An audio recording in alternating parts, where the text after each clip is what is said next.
Gracias por acompañarnos a través de nuestro canal de YouTube Panorama Católico Nicaragua. Nos puedes ver en simultáneo a través de nuestra plataforma digital Panorama Católico en Facebook, en Instagram, TikTok y en X o Twitter, para que de esta manera sigamos venciendo la censura impuesta por el régimen a nuestra Iglesia Católica en Nicaragua.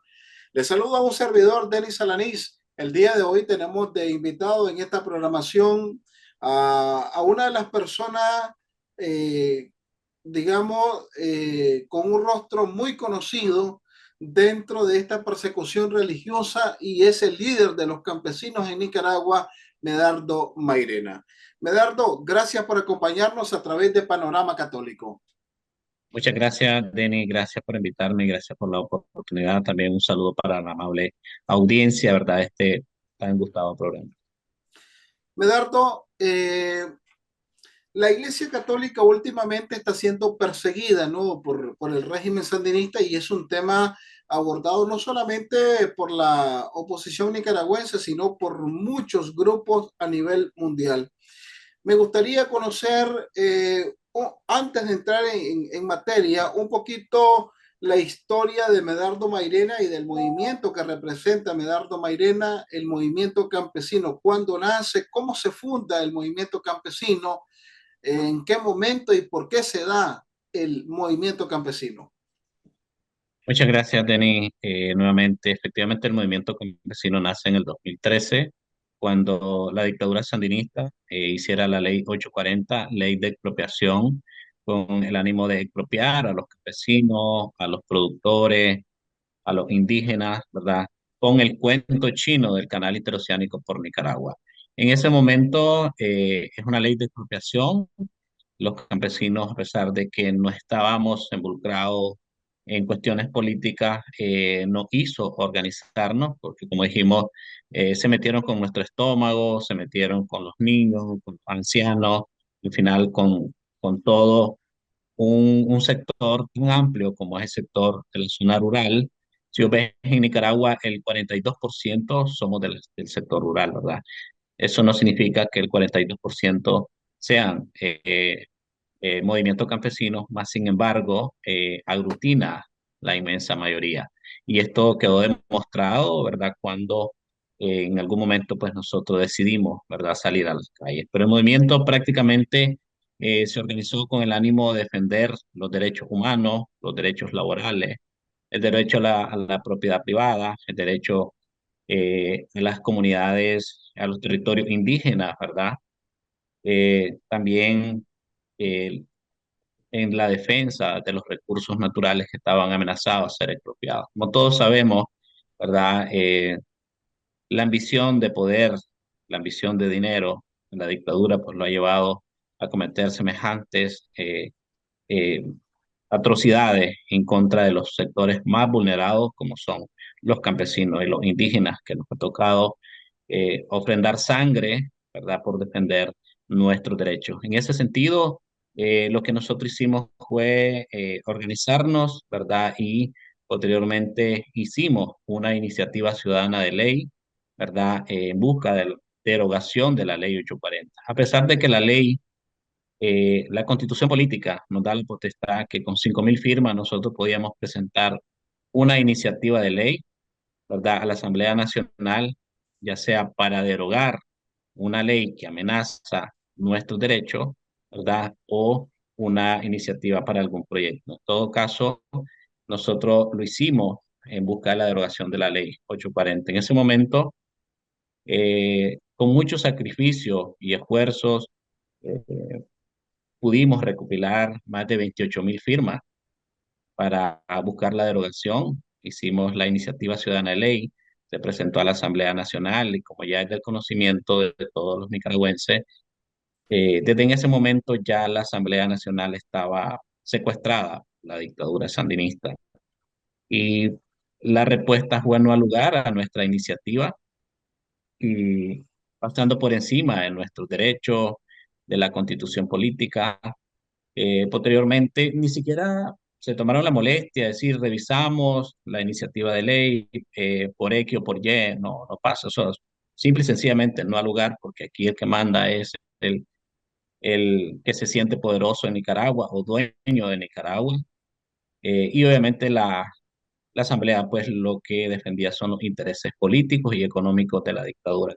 Posteriormente eh, presentamos eh, un recurso de amparo a la Corte Suprema de Justicia. Duró más de casi un año de retardamiento de justicia. Luego también dijeron no al lugar, sin revisarlo, ¿verdad? Otro poder del Estado que también ya estaba secuestrado en ese momento, lamentablemente. Entonces, por eso fue que surgió y así fue como nosotros nos organizamos. Una vez que no tuvimos ninguna respuesta de, del de gobierno, que hoy es, lo único que recibimos en respuesta fue la represión, la persecución, la criminalización. Eh, entonces decidimos salir a las calles a protestar, a exigir el derecho, que se respetara el derecho a cada uno de los sectores que representamos, pero también acompañado, como te digo, de acciones legales, ¿verdad? Que lamentablemente no fueron escuchados. Y como puedes ver, de manera general, existían muchas demandas, ¿verdad? Sociales de distintos movimientos sociales o gremios, ¿verdad? En busca de encontrar una solución. Lamentablemente, la dictadura sandinista nunca quiso escuchar a ninguno de los sectores, siempre todo pretendió imponerlo y eso fue lo que llevó al estallido social, lamentablemente. Medardo, hago esta introducción porque yo recuerdo a Monseñor Rolando Álvarez dirigiendo, ¿no? Aquella lucha de algunas comunidades de Matagalpa por un proyecto minero que precisamente iba a afectar, ¿no? A los campesinos, a las personas más pobres. Y recuerdo a Monseñor Silvio Báez, ¿no? En aquel momento del 2014, hablando fuertemente, ¿no? En defensa de los campesinos. ¿Recibieron ustedes algún tipo de apoyo moral, espiritual, de parte de algunos obispos, sacerdotes de Nicaragua o de las comunidades en concreto que fueron afectadas? Sí, sí me recuerdo, yo estuve en esa actividad en Matagal, perdón, en Rancho Grande, si no mal me recuerdo, fue una marcha multitudinaria, ¿verdad? Donde recogió todos los sectores, ¿verdad? Se manifestaron, alzaron su voz, ¿verdad? Fue muy bonita, impresionante ver a nuestro guía espiritual en ese momento poniéndose al frente de su pueblo, como dice, eh, cuidando su oveja, ¿verdad? Porque todos sabemos lo que significa un proyecto de minería a cielo abierto, cómo contamina el aire, contamina todo. Pues si contamina el aire, contamina nuestra vida, porque contamina nuestra salud. Entonces, es una amenaza, ¿verdad? Para ese sector, pero también en el caso de nosotros, pues antes del estallido social ya teníamos 97 marchas que habíamos organizado en distintas partes del país y nos estábamos preparando para la marcha número 100 que pensábamos hacerlo en la capital, eh, que era una marcha nacional. Entonces ya teníamos un calendario de actividades, ¿verdad? Y me recuerdo que muchas veces pues tuvimos muchas dificultades y siempre recurrimos eh, a nuestros guías espirituales, como fueron algunos sacerdotes, el caso de Monseñor Silvio Báez, algunas veces lo visitamos en Managua, también visitamos a Monseñor Álvarez Matagalpa, porque sus consejos eran muy sabios, y me recuerdo que a veces pues, para nosotros, los campesinos que no teníamos una experiencia de estos tipos de lucha, a veces te encontrás como en todo, ¿verdad? Que unos opinamos de una manera, otros opinamos de otra manera, más sin embargo, pues ellos trataban de hacernos aterrizar en tal sentido de que la lucha siempre tenía que ser cívica, siempre tenía que ser pacífica y que como laicos, ¿verdad? Siempre teníamos que apoyarnos, ¿verdad? Para buscar el bien común. Entonces, esos consejos, ¿verdad? Nos hacían aterrizar y por eso cuando nosotros sentíamos que de alguna manera habían cosas que no les podíamos definir, pues porque habían distintos puntos de vista, entonces tratábamos de recurrir a ellos y ellos siempre estaban anuentes, como siempre la iglesia ha estado con su pueblo, ¿verdad? Y esto a lo largo de la historia pues está más que demostrado que tristemente nos ha entristecido saber que nuestros guías espirituales han tenido que pagar un alto costo por el hecho de estar del lado correcto de la historia y sobre todo defendiendo a sus ovejas, que somos nosotros los laicos.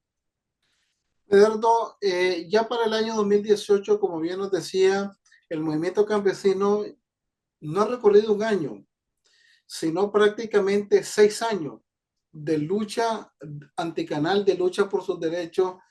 Eh, ¿Por qué el régimen se ensaña contra Medardo Mairena? ¿Por qué lo quieren encarcelar? ¿Por qué quieren apagar este movimiento tan grande de Nicaragua encarcelando a Medardo Mairena? Una de las cosas que la dictadura sandinista siempre tuvo temor a los campesinos. Primero, creo que no se le olvida que los campesinos también fueron los que en aquel entonces, la década de los 80, también se opusieron, ¿verdad?, a todas las arbitrariedades que hicieron en ese momento, como fue la piñata, como fue pues, las confiscaciones y esa amenaza de secuestrar a los jóvenes para mandarlos a la guerra, para que fueran a morir como si eran cualquier objeto, ¿verdad? Entonces son personas sin escrúpulos. Los campesinos en ese momento se opusieron y se armaron en ese momento que fue la resistencia nicaragüense, ¿verdad? Entonces, esta vez nosotros pues decidimos que nuestra lucha iba a ser pacífica, iba a ser cívica, que íbamos a enfrentarlos por muchas razones. La década de los 80 dejó más de 50.000 muertos, ¿verdad? Significan eh, qué sé yo, cantidades de víctimas, pero por ejemplo, algunos que quedaron en silla de ruedas, otros que todavía lloran a sus muertos. Entonces, ese dolor, ese luto y dolor que le causaron, nosotros pretendimos evitar que pasara. Y por eso decidimos hacer esta lucha pacífica. Después de tener un liderazgo importante en la franja canalera, nosotros siempre como humanos que nos caracteriza esa parte humanitaria, decidimos también hacer acercamiento, ¿verdad?, con otros movimientos que estaban en luchas similares a la nuestra, como por ejemplo los que luchaban contra la minería, ¿verdad?, que también era una lucha por la defensa de sus tierras, los recursos naturales. También lo hicimos no solamente con Rancho Grande, también lo hicimos de alguna manera con nuestros hermanos indígenas. Entonces, esa alianza que nosotros íbamos haciendo tendía a crecer, ¿verdad? Entonces ya no estábamos solo en la franja canalera, ya estábamos en la Segovia, ya estábamos en la Raán, ya estábamos en... Entonces iba creciendo enormemente, estábamos en León, estábamos en Chinandega. Entonces, eh, ellos siempre tuvieron temor a ese nivel de organizativo que el movimiento campesino habíamos alcanzado. Entonces, cuando se llega el estallido social, nosotros pues hicimos el llamado a las estructuras del movimiento campesino que saliéramos, ¿verdad?, a defender a los jóvenes, a los señores de la tercera edad, porque quienes encendieron, como decimos, la chispa en ese momento fueron los señores de la tercera edad, luego vinieron los jóvenes, ¿verdad?, los estudiantes, y por supuesto, ¿verdad?, que los campesinos decimos, no podemos ser indiferentes, vamos a luchar para que defender el derecho de los jóvenes, porque era un delito. eh, Antes ser campesino, después un delito ser joven, como siempre lo ha sido para las dictaduras, sobre todo los sandinistas en Nicaragua, que siempre eh, están encima de cualquier liderazgo que pueda surgir, que pueda nacer y que pueda hacer las cosas mejores que ellos. Entonces tratan de opacar. Entonces a eso le han temido a los campesinos y a eso, por eso se ensañaron con mi persona, como también lo hicieron con otros líderes del movimiento campesino, ¿verdad? Pero al menos pues yo, gracias a Dios, eh, y a Dios sea la honra y la gloria, que todavía tengo la oportunidad de contar el cuento. A otros les arrebataron la vida, otros fueron torturados, masacrados, ¿verdad? Y ellos pues lamentablemente ahora solo sus familiares, les toca resistir y de alguna manera, pues, nada más llorar a sus muertos. Entonces, el movimiento campesino nos ha tocado más de una década de sufrir, ¿verdad? En carne propia la persecución, la criminalización y hasta este momento continúa, pues ahora algunos tocó pasar por la tortura, por la cárcel, algo otro el exilio y ahora pues también en mi caso, además de haber sido torturado en el 2018, pues solo Dios me ha dado la fortaleza, la fuerza para poder resistir y estar aquí. Pues hoy digo, es un milagro hecho realidad. Yo recuerdo cuando como Panorama Católico entrevistamos a Medardo Mairena allá en el año 2023 en Chicago, con la visita de nuestro arzobispo de Managua, su excelencia reverendísima, Monseñor Silvio Báez. Medardo Mairena da a conocer en ese momento que el régimen sandinista y los torturadores querían una sola cosa, y era que Medardo acusara a los obispos y a la Iglesia Católica de ser los culpables del supuesto golpe de Estado. Medardo, ¿por qué el régimen sandinista quería obligar a Medardo Mairena? Habían muchos presos políticos, ¿no? Habían muchos hermanos nuestros nicaragüenses bajo las ergástulas del régimen sandinista, pero ¿por qué querían obligar a Medardo Mairena a decir que el golpe de Estado había sido financiado por las iglesias y por qué querían obligarlo a acusar a nuestros obispos? ¿A qué se Ya, debe ese ensañamiento? mira, siempre la dictadura ha tratado de jugar con la moralidad, ¿verdad? Y antes del 2018, obviamente la reserva moral y todavía se mantiene, obviamente, en una lucha genuina, como es la lucha de nosotros los campesinos. Y por supuesto, ¿verdad? Que la iglesia, que no tiene color partidario, ideológico, ¿verdad? Es como la moral que existe, ha existido siempre en Nicaragua. Entonces, eh, el hecho de opacar, según ellos, los liderazgos, ¿verdad? Sabían que la organización que más poder tiene organizativamente, ¿verdad? Es la Iglesia Católica, porque la Iglesia Católica está estructurada, ¿verdad? En los últimos rincones del país, ¿verdad? Pero no con fines políticos, ¿verdad? Porque no eso es lo que la Iglesia predica. Entonces, lo único que se mantenía en el diálogo, como ya sabes, eh, la conferencia episcopal siendo los mediadores, ¿verdad? Siendo los mediadores y garantes del diálogo nacional que la misma dictadura sandinista les pidió el favor para que se pusieran al frente, ¿verdad? Pero realmente y lastimosamente no era que ellos tenían la voluntad de darle una salida a la crisis sociopolítica, sino más bien era como ganar tiempo, ¿verdad? Para que el pueblo nos confiáramos a que estábamos sentados dialogando y que le íbamos a dar una salida, pero eso lo utilizaron nada más como una manera de ganar tiempo y prepararse para la operación limpieza. Entonces, cuando a mí me encarcelan, me secuestran, porque no lo podemos llamar de otra manera, en el 2018. En ese momento lo que hicieron fue, de alguna manera, tratar de comprar mi dignidad, que nunca le han llegado al precio porque no tiene precio. Entonces me ofrecían, a cambio de mi liberación, ¿verdad? Que yo hiciera un video donde acusara a la conferencia episcopal, ¿verdad? Como los supuestos organizadores del golpe de Estado, algo que nunca existió. Y como eso no existió, yo no tenía por qué caer en la trampa de ellos. Entonces yo dije, no, la iglesia tiene las puertas abiertas no solamente para un gremio, siempre ha estado abierto para todo el mundo. Y la iglesia no es golpista, nosotros tampoco somos golpistas.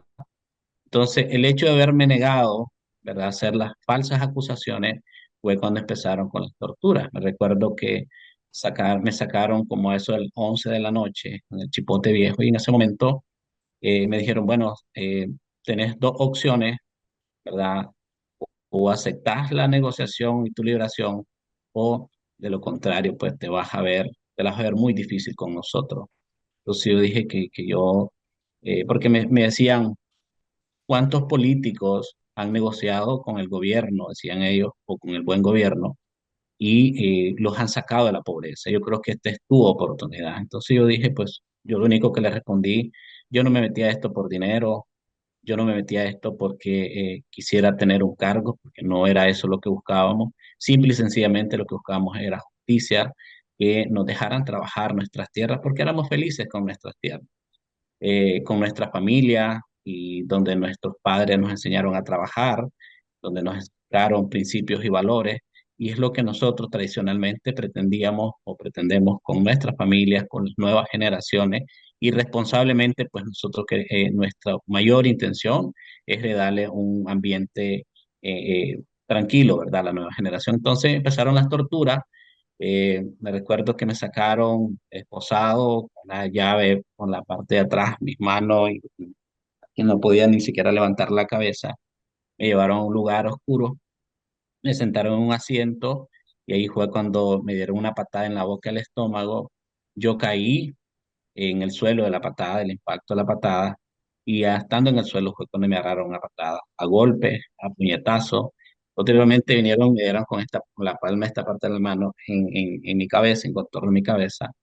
Eh, Fue tan drástica la golpiza que finalmente yo últimamente no me pude levantar y ellos me levantaron, me llevaron, como decimos, de arrastra a la celda. eh, y finalmente se aparecieron como a las 4 horas de nuevo y me dijeron, bueno, solo queremos que sepas que esto es nada más el principio. Si es que de vos depende, ¿verdad? Que dejemos de torturarte, porque de lo contrario vamos a ir con todo en contra de tu persona.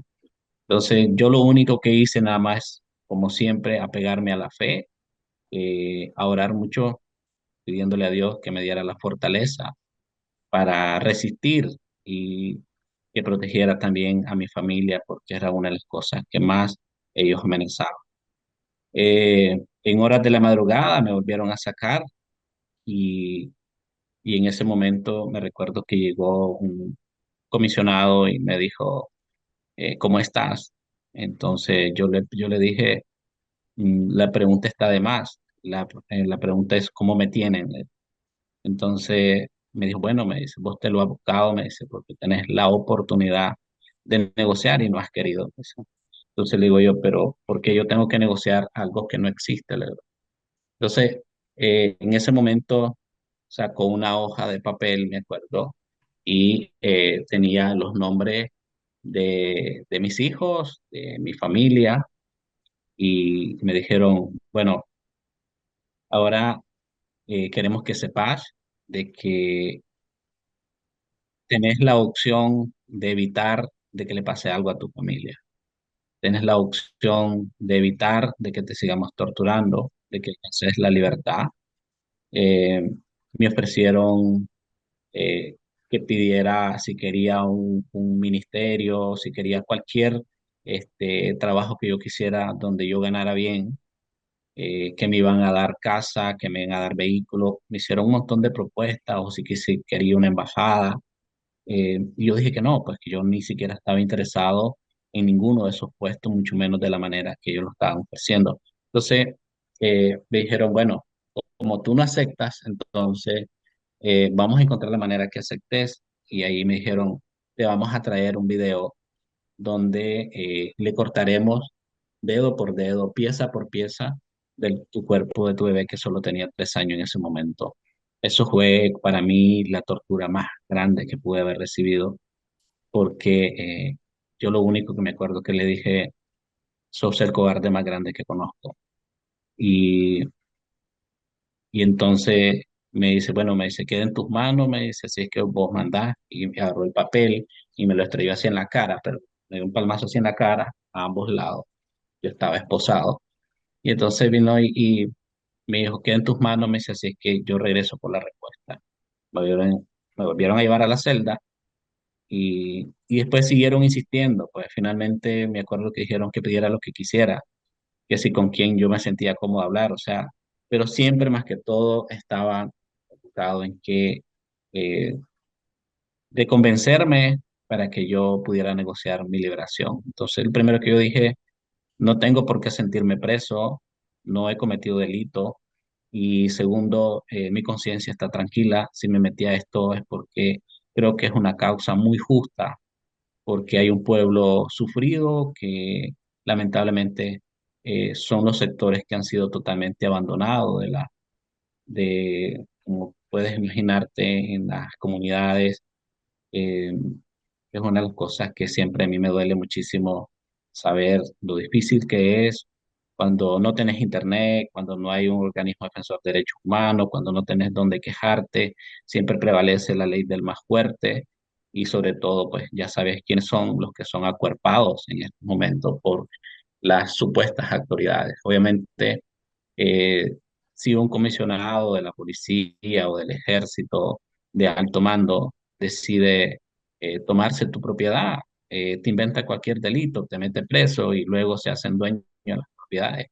Hay muchas experiencias que nosotros conocemos, ¿verdad? En los territorios. Entonces, fue por eso que la dictadura pues se ensañó conmigo. Sé que no fui el único que fui torturado, ¿verdad? Nadie debió haber sido torturado. Sé que hay muchos campesinos, como dije al inicio, algunos que les arrebataron la vida, otros fueron torturados y murieron de las torturas.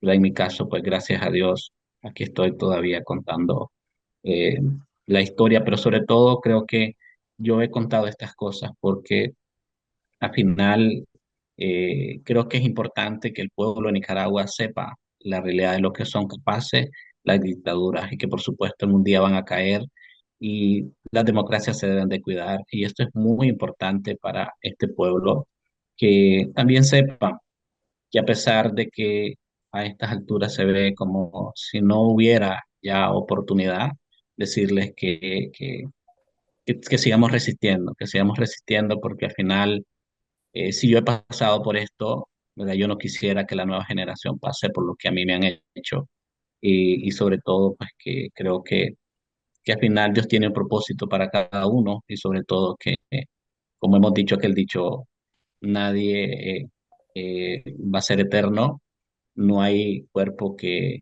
dure 100 años eh, o sea, ni cuerpo que lo resista, ni mal que dure 100 años, ni cuerpo que lo resista, y yo creo en que Dios va a hacer el milagro en cualquier momento, pero sí, de nuevo, pues me duele muchísimo saber que nuestros guías espirituales, ¿verdad? De manera injusta también, hay que han pasado por tanta humillación. Vos sabes que en la segunda encarcelamiento que me hicieran, compartí cárcel con sacerdotes, con seminaristas, lamentablemente, y después de casi 2 años de estar en la cárcel nuevamente, pues nos desterraron y ahora pues nos encontramos acá en el exilio, que no es fácil, ¿verdad? Después de que venís a empezar en un lugar donde nadie te está esperando, la separación familiar es una cuestión que siempre nos duele todos los días, saber de que tenemos obligaciones y que de repente eh, no tenés como la capacidad para resolverlo por todo el desgaste que hemos tenido y obviamente pues con el ánimo de continuar en la lucha para que algún día podamos rescatar la libertad y por supuesto la justicia Medardo, por los asesinados. Medardo, yo recuerdo en aquel 2018 cuando se publicó una foto llevándote a los juzgados y el pueblo nicaragüense y muchos medios de comunicación no tomaron esa foto donde estás. Medardo está muy triste, está prácticamente desorientado. Y el obispo auxiliar de Managua, Monseñor Silvio Báez, escribe en unas palabras muy emotivas sobre Medardo Mairena. Y esas palabras, ¿no? De solidaridad en ese momento que escribe, obviamente no las pudiste leer porque vos estabas secuestrado, pero la iglesia estaba presente y me impacta esta parte porque ¿qué hubiera pasado si Medardo Mairena acepta acusar a los obispos? Sí, mira, de hecho es una carga que estuviera a mi conciencia en este momento. ¿verdad? Y yo le doy gracias a Dios porque Dios me dio la resistencia, ¿verdad? Y también me iluminó de alguna manera para no caer en la provocación del maligno, ¿verdad? Y si bien es cierto, todos sabemos que la iglesia, pues, como recuerdo haberlo escuchado del cardenal, ha visto pasar a sus enemigos. Y yo dije, vamos a resistir. Y si me toca, pues la verdad que nadie sabe de qué manera, el destino de cada quien, ¿verdad? Dónde nos va a tocar y cómo nos va a tocar. Pues si me toca aquí, pues solo Dios sabrá, pero no puedo yo aceptar que el día de mañana, ¿verdad? Le pongan precio a mi dignidad. Y efectivamente, pues yo agradezco siempre ese aprecio, ese cariño que yo después que vi eso, cuando Monseñor puso en su Twitter, en sus redes, yo me recordé muchísimo, me sacó lo frío, me sacó las lágrimas, porque si hay alguien que sabía cuánto nosotros habíamos sufrido, eran nuestros guías espirituales y que no estábamos por una cuestión con un interés personal, sino por el bien común, sobre todo, pues que un sector que ha sido tan golpeado desde la década de los 80 y todo este tiempo nos ha tocado que resistir y, y yo creo que ellos lo han tenido siempre claro. Eduardo, en el 2023 se da una de las noticias más tristes para los nicaragüenses y es el secuestro de Monseñor Rolando Álvarez. Algunos afirman, ¿no?, que eh, Monseñor Rolando Álvarez estuvo en la misma celda que fue torturado Medardo Mairena y que sufrió los mismos vejámenes de parte del régimen sandinista. Si nosotros pudiéramos describir esa celda, esas torturas, ¿cómo las podríamos describir si es posible describirlas, Medardo? Mira, yo sí supe que Monseñor Álvarez, a pesar de que ya estábamos secuestrados, eh, lo habían detenido también en ese momento, ¿verdad? Pero no sabíamos dónde lo tenía. Eh, y el día que nosotros nos destierran, que nos quitan, según la dictadura, nuestra nacionalidad y nos mandan a este país, a él lo condenan a más de 26 años. Eso fue un golpe durísimo para nosotros. Como yo dije al inicio, cuando nosotros nos liberan, fue un trago, como decimos, agrio y dulce. Dulce porque alcanzábamos la libertad, pero agrio porque no. Se quedaban nuestras familias, se quedaban nuestros hermanos de lucha, se quedaba nuestra patria. O sea, hay muchas cosas, sentimientos encontrados, pero después darnos cuenta que a él lo habían condenado a más de 26 años, eso también nos golpeó muchísimo, muchísimo porque nunca debió haber estado secuestrado. Y después cuando me dijeron que lo tenían en máxima seguridad, que lo tenían en el infiernío, donde a mí me tuvieron 11 largos meses, ¿verdad? Sé que en ese lugar hay mosquitos, hay cucarachas, o sea, hay insectos, que la alimentación es totalmente eh, antihigiénica, porque me recuerdo que era un lugar donde pasaban con el balde de gallo pinto para darle un poquito de pinto a cada uno, pero al final cuando pasaban con el balde, de repente hacían con la tapa del balde así, porque había muchas moscas. Es decir, entonces la alimentación, no porque al final pues tiene que de alguna manera sobrevivir, ¿verdad? Y tiene que hacerle ánimo, porque si no, pues también te morís o te matan, porque también mataron algunos entonces, para mí era chocante, era imposible imaginarme que lo tuvieran ahí, pero sí, imposible imaginarme en el sentido de que es una persona tan buena, honorable, que nunca debe estar en la cárcel, más sin embargo, sé de, de lo atroz que son y que eran capaces de hacerle cualquier cosa, cualquier daño, y si vimos, pues, que finalmente pues lo tenían ahí. Entonces, recordar que él lo estuviera en ese lugar para mí es una cuestión que nunca dejé de pensar.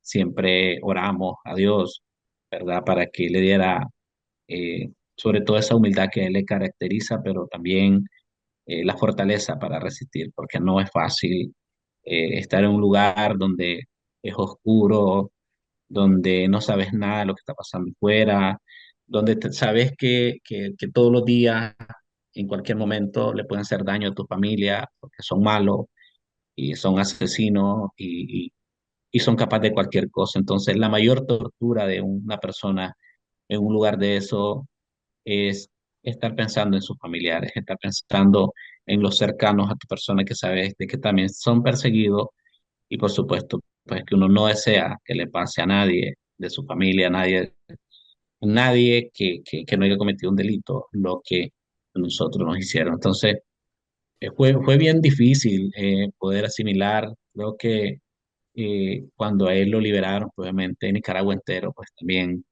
estuvimos muy contentos, ¿verdad? De saber que al menos lo habían liberado, que había salido con vida de ese lugar tan difícil. Yo me recuerdo, Denis, cuando a mí me liberaron en el 2019, yo vine aquí a este país y visité muchos centros de detención acá donde habían personas detenidas por cuestiones migratorias. Me recuerdo cuando habían algunos chavalos que cuando me vieron en el centro de detención lloraban de emoción y decían, Gerardo, nunca nos imaginamos volverte a ver. Y a mí me golpeaba muchísimo porque decían, si nosotros estamos detenidos en este lugar, que se respetan nuestros derechos, vos resististe y aguantaste en ese lugar, ellos no sabían de que yo había sido liberado. Y en ese momento, pues yo los abrazaba, yo decía, ánimo, ustedes van a salir de aquí, ustedes están en un país donde se respetan los derechos. Hice un recorrido por distintos lugares y en realidad yo creo que lo importante es que aunque tú estés preso, pero uno solo espera de qué pueden hacer las personas afuera. Y por eso creo que nosotros no debemos de dejar de luchar por los que aún siguen sufriendo en las cárceles de manera injusta dentro de nuestro país y en el mundo, porque existen presos políticos en distintos lugares donde hay dictaduras que no respetan los derechos. En el movimiento campesino, la mayoría y casi todos somos católicos, somos laicos, como te decía al inicio, en las comunidades, ¿verdad? Ahí están las capillas, ahí están los ministros de la palabra, siempre hay estructuras, ¿verdad? Que siempre están muy pendientes, ¿verdad? Del mantenimiento de la capilla, también con los talleres de catequesis, talleres de ministros. Entonces, y son campesinos también, son campesinos que también, pues, de alguna manera nos ha ayudado muchísimo también como los temas de formación, ¿verdad? A través de esos talleres que hace la iglesia, ¿verdad? En las comunidades. Y ese acercamiento ha sido muy importante sobre el tema de derechos humanos, ¿verdad? Que siempre la iglesia, pues, ha promovido desde, desde siempre.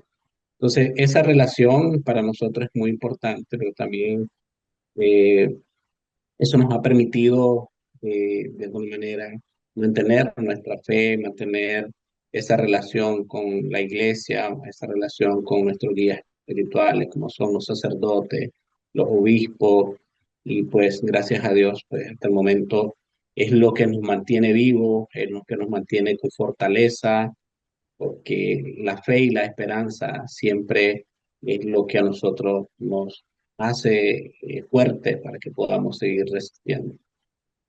Nunca me la planteé a nivel personal. Yo creo que a mí lo que me ha ayudado muchísimo es la relación con el pueblo, primero porque soy parte del pueblo, nací de las entrañas del pueblo, de los últimos rincones, ¿verdad?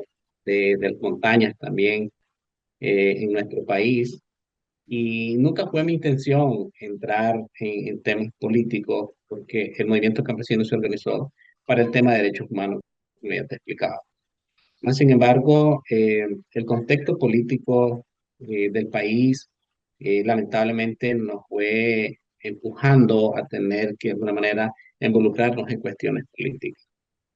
Eh, el hecho de que hubiésemos habido caído el país en un problema sociopolítico, que los políticos, los politólogos, los que tenían esa investidura, grandes experiencias políticas, fallaron. Fallaron porque finalmente permitieron que una persona que no tenía esa conciencia humanitaria, más que ser un guerrillero, que traía antecedentes penales, que fue asaltabanco en su momento, ¿verdad? Que también esforzó a los jóvenes, a los campesinos para que hubieran masacres. Entonces, ese era Ortega y ese ha sido Ortega. Más sin embargo, llegó al poder. Entonces, en mi caso, eh, cuando la misma gente miraba las distintas figuras políticas y las quienes se postulaban, entonces la gente que venimos de a pies, ¿verdad? Obviamente hemos caído en la desconfianza, de la desconfianza, desconfiar en los mismos políticos tradicionales, y eso lo comentábamos muchísimo en las comunidades, con líderes de barrios, ¿verdad? Con profesores, con religiosos, que era una cuestión bien complicada porque no queríamos caer nuevamente en las garras de alguien que en poco tiempo cayéramos nuevamente en la corrupción. Entonces, el pueblo como tal, esperamos un presidente que sea honorable, ¿verdad? Que en realidad piense en el pueblo, piense servir a su pueblo y no servirse del pueblo, como sucedido. Entonces, eh, créeme que a mí me hicieron la propuesta y creo que es una de las cosas que, digamos, el nivel organizativo que hemos alcanzado como movimiento, se habían líderes de distintos municipios y departamentos, de las regiones autónomas. Como te explicaba al inicio, nosotros habíamos hecho alianzas estratégicas desde el mismo movimiento campesino con los de minería, cielo abierto de Matagalpa, también los de Limón, también eh, los de eficiencia renal que estaban en Chinandega, estaban en distintos. Entonces, eso me había permitido unirnos, ¿verdad? A este pueblo que tenían distintas demandas, también como los indígenas, que también habían venido ofreciendo, brindando sangre por defender sus derechos. Entonces, cuando se llegue el momento, eh, más de estos sectores me propusieron para que yo participara como uno de los precandidatos, y cuando a mí me hicieran la propuesta, yo no me la creí en ese momento, porque yo dije, no es posible, yo no vine para eso, y agradecí muchísimo, ¿verdad?, la confianza, la lealtad de los campesinos y de todos estos sectores. Entonces, al final me terminaron convenciendo porque me decían, no queremos que los mismos actores políticos que provocaron este problema, y porque hay que ser honesto, digamos, la dictadura sandinista le ha hecho mucho daño al pueblo, pero de alguna manera también los políticos tradicionales que no son, no vienen del sandinismo también cayeron en esa trampa, y yo creo que al final, pues, la dictadura se sirvió, ¿verdad? En bandeja de plata, ¿verdad? El poder político, y finalmente, pues, había que hacer el cambio. Entonces, para mí no era fácil porque no estaba preparado, ¿verdad? Más sin embargo, una de las cosas que a mí siempre me alimentó era escuchar la motivación de cada uno de estos sectores, pero también para mí la escuela fue la calle, ¿verdad? Es decir, yo no necesitaba ir a Harvard, lo dije en algún momento, para conocer los problemas de mi pueblo, porque yo conozco, ¿verdad? Cómo sufren las comunidades, cómo sufren los pueblos, conozco los problemas, ¿verdad? Y sé cómo de alguna manera podemos ayudarles a resolver. Por ejemplo, sé cómo está el costo de la vida, la canasta básica, que lamentablemente son una de las cosas que yo alimento en estos momentos, porque la carestía de la vida en Nicaragua está casi imposible, ¿verdad? Entonces, y ver que una dictadura a diario, ¿verdad? Forza al pueblo al exilio para que de alguna manera el exilio pueda aportar a través de las remesas, y eso alimenta la economía del país, ¿verdad? Entonces es lamentable que sea de esa manera cuando todas nuestras energías deberían de estar enfocadas en la construcción de esa Nicaragua que todos deseamos. Entonces, una de las cosas que también más me motivó es que yo decía, al menos nosotros podamos llevar nuestras demandas, ¿verdad? Como es buscar el desarrollo para las comunidades, ¿verdad? Donde se toman decisiones, ¿verdad? Y poder llevar caminos de penetración a las comunidades, ayudarles con asistencia técnica a los productores, de alguna manera ver cómo podemos hacer red de, de, de, de personas que estén en la protección de la conservación de los recursos naturales. O sea, eran muchas cosas que yo me planteaba en el tema de la salud. Yo decía, creo que es importante que nosotros podamos eh, tratar la cuestión de la salud como una cuestión preventiva, ¿verdad? Y no curativa, para evitarnos una situación. Entonces, había muchas cosas que yo veía como las demandas que nosotros hacíamos, pues por primera vez tendremos la oportunidad de al menos plantearlo, ¿verdad? Ante las instancias correspondientes. Y así fue como terminé aceptando, pero como ya todos sabemos la historia, ¿verdad? Finalmente, pues lo único que hemos recibido ha sido tortura, como decimos, garrote, piedra, bala, plomo, de todo, ¿verdad? Y ahora el destierro. Pero aún así, pues yo eh, invito al pueblo de Nicaragua a no perder ni la fe ni la esperanza, porque existe un Dios que está del lado de los más desposeídos y por supuesto que ve a su pueblo sufrir, ¿verdad? Ve a su pueblo que a diario, pues, estamos pidiendo, ¿verdad? Misericordia para que podamos alcanzar la libertad. Ya, primero, todos sabemos que la dictadura, de hecho, se mantiene por la fuerza, ¿verdad? Eh, y que los pilares que lo mantienen, ¿verdad? Por la fuerza son las fuerzas militares, llámese el ejército, la policía. Y a eso es lo que él se atiene para violar la constitución política, hacer una constitución política como si fuera su propiedad, hacer de Nicaragua como si fuera su propiedad. Pero en realidad, un día no muy lejano, la dictadura va a caer y creo que el pueblo como pueblo no vamos a reconocer, ¿verdad?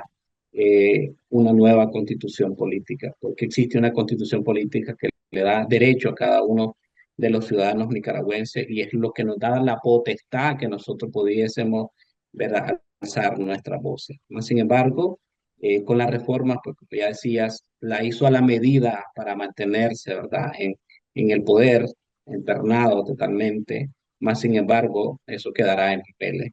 Creo que nosotros debemos de apegarnos a nuestra constitución original. Pero también cuando hablas sobre qué hacer o qué hacemos desde el movimiento campesino, pues como ya decía, hemos estado también denunciando constantemente las violaciones sistemáticas de los derechos humanos dentro del país, ¿verdad? Y de repente también digamos, con la transnacional, como el caso de recientemente que llevaron a un campesino de Costa Rica, ¿verdad? Que abusando de poder y de esos contactos, pues lamentablemente hoy tienen a Dula Gamaliel también en el infiernillo, ¿verdad? Torturándolo constantemente. Y eso es lamentable y eso lo hemos venido denunciando, ¿verdad? Ante todas las instancias correspondientes. Pero también hemos estado haciendo esfuerzos grandes para poder lograr la unificación de todos los sectores, para vernos como un solo bloque de oposición, ¿verdad? Planteando la narrativa que estamos consensuando, una narrativa consensuada entre todos los sectores de oposición, pero también los distintos movimientos sociales hemos conformado lo que le llamamos la Gran Confederación Opositora Nicaragüense, donde habemos ya 30 y pico de movimientos sociales y muy pronto estaremos también, si Dios así nos lo permite, sentados con algunas otras plataformas dialogando para que podamos terminar de consensuar esa narrativa y esa estrategia que es lo que nos va a llevar a salir de la dictadura, es lo que nos va a llevar de una vez por todas a rescatar la libertad y para que todo eso, ese exilio, ¿verdad? Podamos regresar con nuestra frente en alta, abrazar a nuestra familia, a nuestros seres queridos, a nuestros amigos. Por otro lado, pues también hemos estado tocando puertas, ¿verdad? Porque si bien es cierto, sabemos que ahora hay una incertidumbre con el tema migratorio, ¿verdad? No solamente en Estados Unidos, porque también estuve en Suecia con un grupo de campesinos que están por allá también enfrentando de alguna manera el tema migratorio, que es bien difícil, y también lo hice en Costa Rica y acá mismo en Estados Unidos, pues hemos construido estructuras del movimiento en distintos lugares. Eh, y hemos estado dando los acompañamientos, tratando de incidir de alguna manera con las autoridades de este país para que haya de alguna manera nos ayuden a evitar que nuestros compatriotas sean entregados a los torturadores, porque sabemos de que la dictadura sandinista eh, vive con mucha rabia, con mucho odio en contra de aquellos defensores de derechos humanos, de aquellos que no estamos de acuerdo con las imposiciones y por supuesto con las violaciones sistemáticas de los derechos humanos que vive haciendo a diario con nuestros compatriotas dentro de Nicaragua, y por supuesto que todos los que de alguna manera hemos sido perseguidos y regresarnos a nuestra patria es entregarnos, ¿verdad?, en las manos de los torturadores. Entonces, hay muchas cosas que tenemos para alegar. Los, eh, los distintos organismos defensores de derechos humanos que han demostrado, ¿verdad?, a todas las instancias de que la dictadura ha cometido delitos de lesa humanidad, que ha torturado, que ha matado en la cárcel, ha matado en la calle, ha matado en el campo, en todos lados. Por ende, seguimos diciéndole a la comunidad internacional que no nos expongan, que no nos entreguen a nuestros torturadores, más bien que nos eh, apoyen de alguna manera para que podamos salir de esa dictadura, que sabemos que un país como Estados Unidos pues tendrá muchísimos emigrantes. En nuestro caso, los nicaragüenses, como también los venezolanos, los cubanos, no entraron a este país que- porque quisieron venir, sino simple y sencillamente porque lo que estamos evitando es que seamos torturados, como nos ha pasado a algunos, y el peor de los casos asesinados. Y yo creo que agradecemos enormemente a cada uno de los países, ¿verdad?, que nos han dado, permitido refugiarnos para evitar eh, que a algunos les haya tocado pasar por la cárcel o ser torturados, pero de todas maneras, a estas alturas yo creo que los países tienen clarísimo, ¿verdad?, de lo que hacen estas dictaduras, y por ende yo creo que nada más pedirles un poquito de conciencia y de paciencia para que podamos evitar eh, eh, que seamos entregados a los torturadores. Medardo, bueno, me robaste esta pregunta sobre la crisis migratoria. Eh, quiero finalizar este tema, ¿no? ¿Cuál es el futuro del cristianismo en Nicaragua? Vos que sos un campesino, vos que sabés que la inmensa mayoría del campesinado es católico y el que no es católico pertenece a alguna comunidad, alguna congregación de hermanos evangélicos, por ejemplo, del territorio donde vos venís, que son, tiene una gran presencia la comunidad cristiana morava. ¿Cuál es el futuro del cristianismo ante este escenario de persecución, no, de esta bicéfala dictadura de Ortega Murillo? Mira, el cristianismo siempre va a existir. Como decimos, y lo dijo, no que se me olvida el cardenal, en la iglesia siempre ha visto pasar en un ataúd a sus enemigos. Sus enemigos o perseguidores de la iglesia les va a terminar en algún momento no muy lejano, ¿verdad? Pero la fe cristiana, los cristianos que tenemos fe y esperanza, ¿verdad? Vamos a resguardar en nuestros corazones, en nuestra conciencia, saber que hay un Dios, ¿verdad?, que es justo y que no nos traiciona y que está del lado de este pueblo sufrido. Esta es cuestión de tiempo para que nosotros mismos como cristianos reflexionemos, ¿verdad? El libertinaje que a lo mejor antes teníamos y que al final del tiempo, pues Dios creo que nos hace entender de alguna manera que debemos de estar más constante en oración, constante con Él, saber que Él es el que nos dio la vida, que a Él se la debemos, ¿verdad? Y cuando todos hacemos unánimemente, nos unimos en oración, yo creo que Dios ha hecho, y estoy seguro, ha hecho milagros, milagros como de repente parecían que jamás nos íbamos a volver a ver con